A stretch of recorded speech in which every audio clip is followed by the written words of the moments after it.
High, আমি মারুফ। কি অবস্থা আপনাদের সবার? আজকে আমি কিছু ঘটনা শেয়ার করব। আজকে আমার সিলেট ট্যুরের প্রথম দিন ছিল। আজকে আমরা মাল্লিছড়া চা বাগান এবং ভোলাগঞ্জ সাদা পাথরে গেছিলাম। সারাদিন জার্নি করার পর এখন রুমে আসলাম, মাত্র 5 মিনিট আগেই চলে আসছি।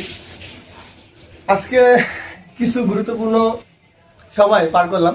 তার মধ্যে প্রথম আমরা হোটেলে নেমেই আমরা মাল্লিছড়া চা বাগানে গেলাম। মানে এমন জায়গায় পৌঁছাইছি আমরা উপরে, মাল্লিছড়া চা বাগানের ঠিক সর্বোচ্চ চূড়ায় আমরা উঠছিলাম। আমি, আমার ফ্রেন্ডরা এবং আমার সাথে যে দুজন স্যার ছিল, ডিসিপ্লিন হেড স্যার শান্তনু মণ্ডল স্যার এবং গৌতম চৌধুরী স্যার, আমি তাদের সঙ্গে সুন্দর একটা সময় কাটাইছি। তাছাড়া আমি একাকি কিছু জায়গায় গেছি এবং ভিডিও করছি। আমি যতগুলো ভিডিও করছি এগুলো যদি আমি আপলোড দিতে ধরি তাহলে শেষ হবে না। সো এখন আমি ভিডিও দিচ্ছি না, হাতে সময় নেই, আর খুব কঠিন শিডিউল, মানে আমরা সময় পাচ্ছি না। আমি সারাদিন আজকে কোনো পোস্ট করবো এরকম কোনো সময় ছিল না। এখান থেকে আমরা পরে চা বাগান ঘুরে নাস্তা করলাম। চা বাগান থেকে প্রায় 15 কিলোমিটার দূরে যে একটা হোটেলে নাস্তা করলাম। সকালে নাস্তা করে আমরা গেলাম আমার সুন্দর একটা প্লেস ভোলাগঞ্জে।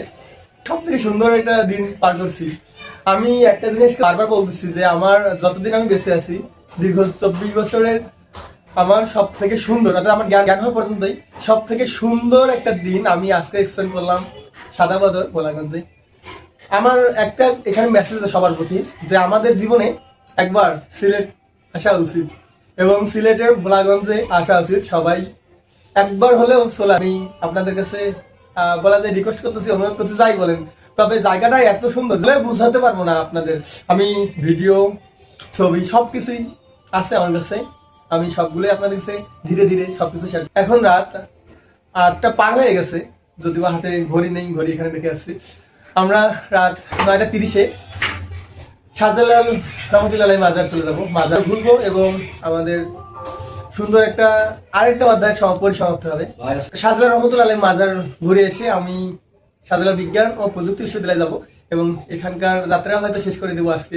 তারপর কালকে আমরা জাপলাম যাচ্ছি, মায়াবী থানা যাচ্ছি। সো কালকে আমাদের ট্যুর শেষ, সাথে রওনা দেবো খুলনার প্রতি। সবাই ভালো থাকবেন, সুস্থ থাকবেন, আবার দেখা হবে। আর আমার যে ডিস্টার্ব করতেছে আমার বন্ধু ওমরের অনেক ধন্যবাদ, ও অনেক হেল্প করতেছে।